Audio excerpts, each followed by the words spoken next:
Howdy doody, buckaroonies. It's your boy, Mustache Squarepants here, back with another episode of Bro, You Look Really Tired. Today, I want to talk about drones. More specifically, utilizing drones in a musical context and how to keep them interesting, because after all, it's not really that fun to sit there and hold down a single note and listen to it for 8.5 minutes straight.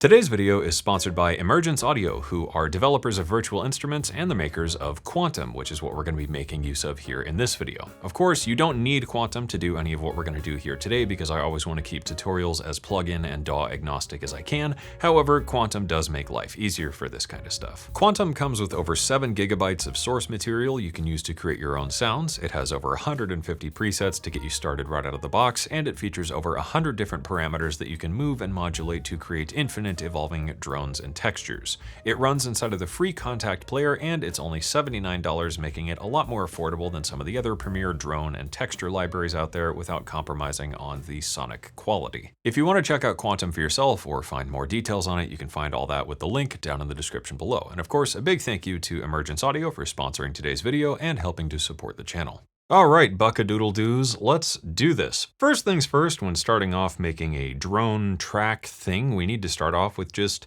sort of a base canvas layer. And this is going to lay down sort of the emotional frame of everything, but it's also going to act to some degree as the connective tissue that's going to tie everything together. And we're gonna maybe talk about that more in a moment, because it'll make more sense after a few other steps are completed. Starting off with a base layer, you might think just to hold down one note.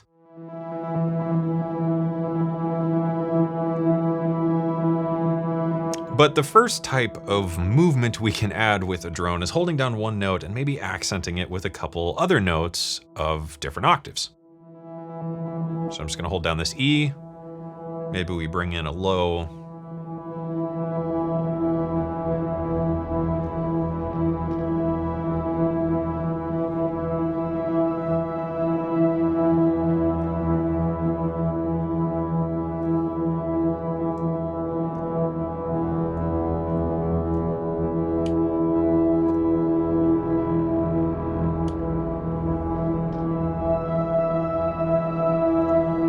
And right there, we've already got sort of a landscape of sound that we've painted out that we can start to fill in. But let's add some more motion. One of my favorite ways to enhance a drone is to use something simple like Bitwig's tool to add some amplitude and stereo modulation. In Bitwig, I've done this with 2 different LFO modulators and just offset their phase and rate slightly so that they don't really line up, and it's never gonna be quite the same. It's always gonna be moving a little bit differently. So here I've just moved the volume up and down by a couple dB, and I'm panning things out maybe up to about 30% left and right. And if we hold these notes down again,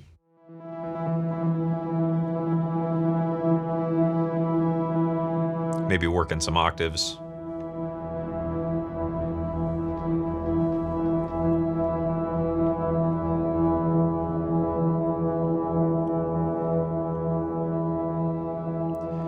Now we've really got some extra movement, but there's another trick that I really like that really takes this up to a different level. By bringing in a really long stereo delay of maybe 1.5 seconds or greater, what we can do is echo these different moments in time, because not only is the drone evolving and there are subtle variations on the texture, but there are variations in amplitude and stereo information. So with really, really long delay throws with maybe a filter on them or something just to make the echoes a little bit different, we're echoing different points in time of all of these modulations combined. So just something as simple as tossing on a stereo delay with some filters on it really takes this up to a different level and makes it feel huge.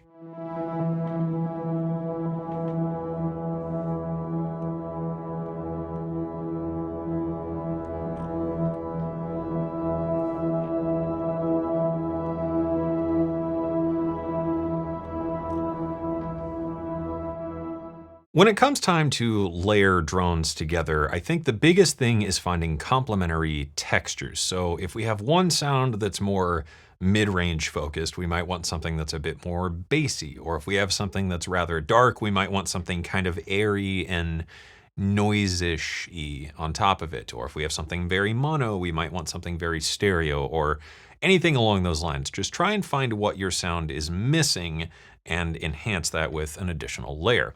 So as a basic demo, our first pad drone thing sounds like this. So below that, I've brought in this layer, which is frozen in the sky. And this is just a single sound inside of Quantum rather than a layered sound. So this one sounds like this. And I use this because it has a bit more low frequency content, but it's also much cleaner. It almost has a sort of glassy character to it compared to our original sound, which is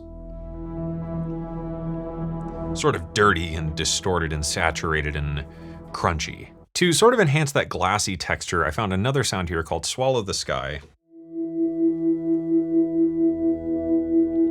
which is in the pulse category. So it has kind of this regular repeating motion, but I wanted to drown that out a bit. So I passed it through some Valhalla Supermassive and it really echoes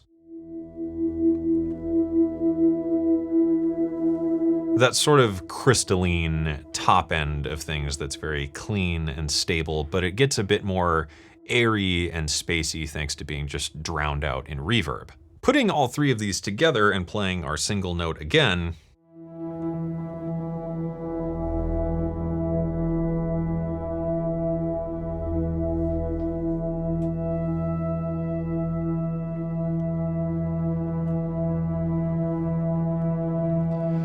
we've got a lot of motion and movement and complementary textures that sort of overtake each other with time. Another really easy idea to enhance your drones is layering the same sound on top of itself, but altering it by changing things like settings or different effects. So I duplicated the algorithmic chaos infinite pad thing here and changed a few settings like the cutoff and whatnot, but ran that through a couple of different effects to transform it into what is effectively an entirely new sound. First up, I'm passing it through a little bit of Kiloheart's Transgate here with just a random pattern I drew in that seemed to complement everything nicely.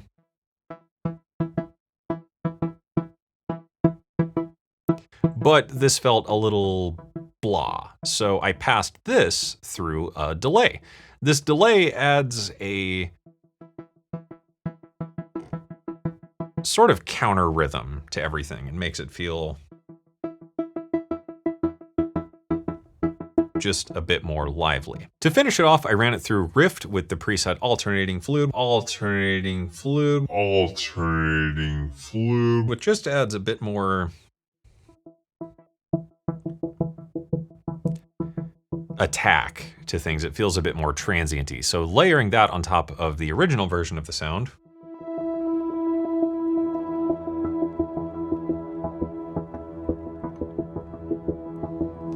we've built up a lot of different variations and moods, especially when we bring in the other layered sounds that we've got.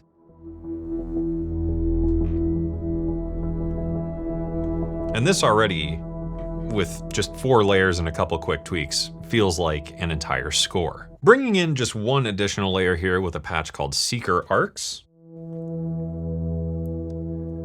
which I thought had sort of a nice breathy but dirty quality to it, and stacking all of these sounds together, we've got, I guess, what is the finished drone.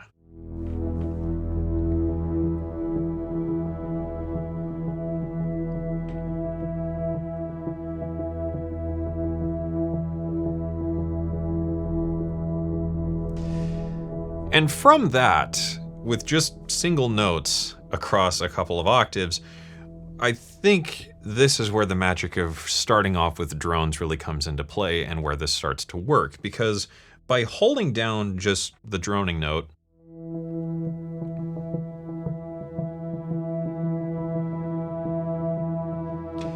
I find you start to hear kind of different movements somewhere in your head, and that's that internal radio I was talking about. So holding down this E as the drone, Maybe we bring in like the low.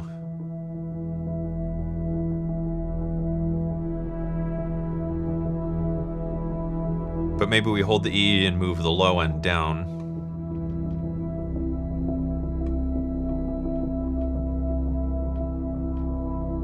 Back up.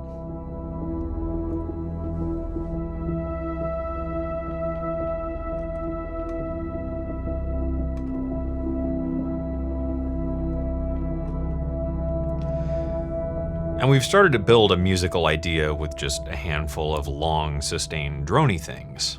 So with all that, the next idea is timbral variation over time using these layers that we've picked out that are complementary to each other, because holding all of these layers down the whole time would be super boring because we've already given everything away and there's nowhere else to really go. So this is where the idea of connective tissue is going to come back in, and this is best demonstrated in the concept of the arrangement itself. At the very top here, we have the first drone sound we came up with.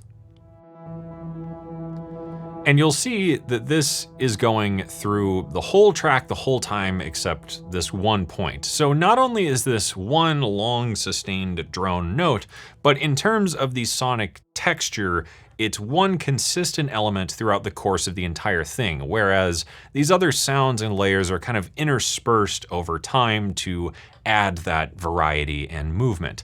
The only other thing I've added in here is one extra pluck layer. This is a really short sound, and this is gonna kind of weave back in later, but what you need to know for now is that not only can we vary things with timbre, but with drones we can introduce variations in rhythm, because we've already got this transgate thing. But by bringing in another rhythmic layer that comes in and out over time, in this case being manually played rather than sequenced, we get little variations of rhythm and movement. Even though it is just one droning note, we're adding differences to what is happening in the overall drone, if that makes sense. So let's take a listen to this in action. I've got a few sounds that come in and out. I've got some different notes now and again that play off this droning pedal tone, and we've got different variations and textures and little microtonal bends now and again, adding up to something greater than the sum of its parts.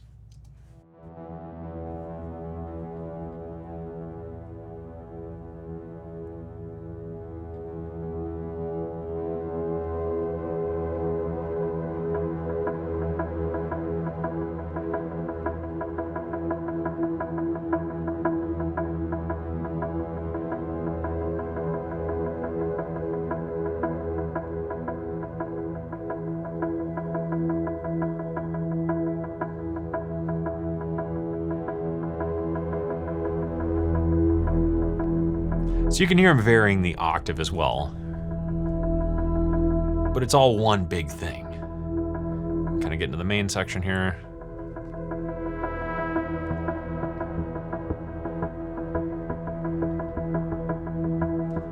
And we've taken our one note drone and turned that into a finished concept. So to turn this into an actual cue, we're just gonna add in some other elements. Building off the idea of drones and rhythms, one of the first things I brought in here is a big pulsing bass line, which is cool, and a trick I've used is actually offsetting that later on to create a new rhythm out of the same rhythm. Zooming in here on the Dune 3 track, you can see what I've done. I duplicated this, shifted it over, and just cut off a note and pasted it in to provide a new rhythmic context. So if I duplicate this clip out, move it over, grab the first note, fill in the gap, and ta-da, we've got a new groove that comes in utilizing the same element. And this is a really good way just to provide a new, interesting rhythmic context for everything to sit in, because it provides variation on a set of sort of monotonous repeating elements. And this is a trick I stole, I guess, from Ricky Tynes, who has a fantastic channel you should check out. But we'll listen to this and hear in the transition how the groove changes.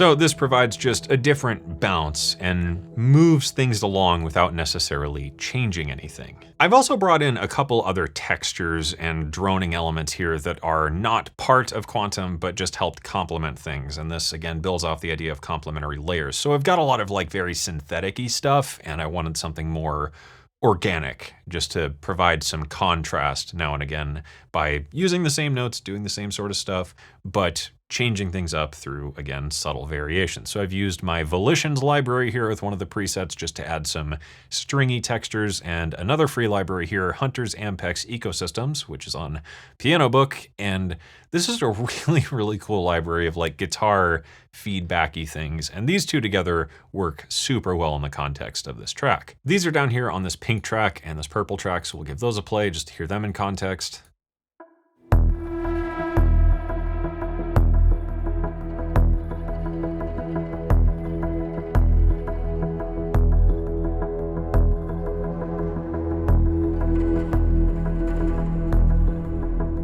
So it just adds some movement and evolution and extra bits of texture and ultimately sort of detail work and ear candy. It's not a focal point, it's just an accent. Closing things off here, playing off the idea of rhythm and texture, I brought in a layer of piano tech.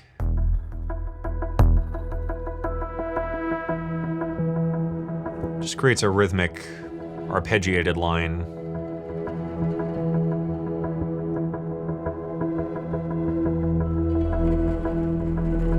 Which again, not really doing anything major, I'm just bouncing off some octaves, but it creates this additional layer and timbre that sort of shifts the mood a little bit. This is all well and good, and I was happy with where this was at, so now it was just a matter of turning this into a finished cue, and I felt like this could just use some drums or something along those lines. So I brought in some stuff from Drum Computer of some kits I designed, added some effects.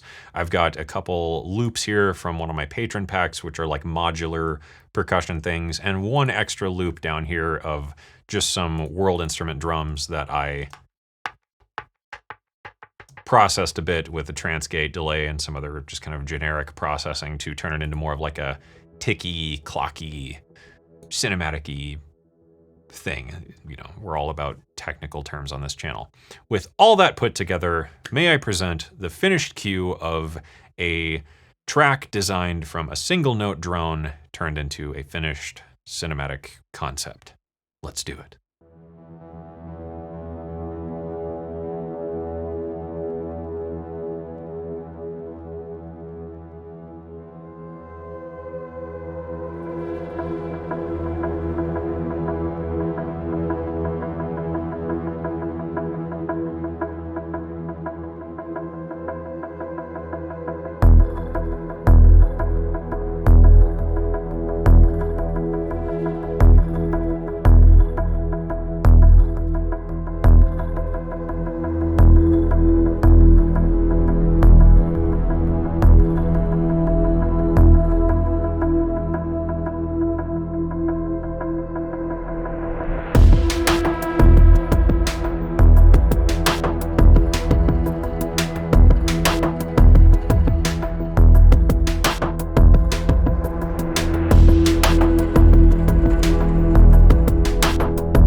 Just because you're working on a drone-based project doesn't mean it has to be boring. Drones are a lot of fun, they're really cool to explore, and there's so many different ideas and things you can do with them. I just think they're fun to work with. And hopefully this sort of top-down look at my approach of utilizing them in a musical context was useful and helpful to you. I know this is historically maybe a bit different from stuff I've done on the channel, but I appreciate you indulging me nonetheless, and hopefully it was useful and interesting. I really, really love talking about this kind of stuff. With that, a big thank you to Emergence Audio for sponsoring today's video and helping to support the channel. Quantum is available now. It's really useful for this kind of stuff, and if it's something that's up your alley, be sure to check it out with the link down in the description. With that, thank you for watching. I hope you enjoyed it. I hope you learned something, and as always, I hope this inspires you to get out there and make something awesome.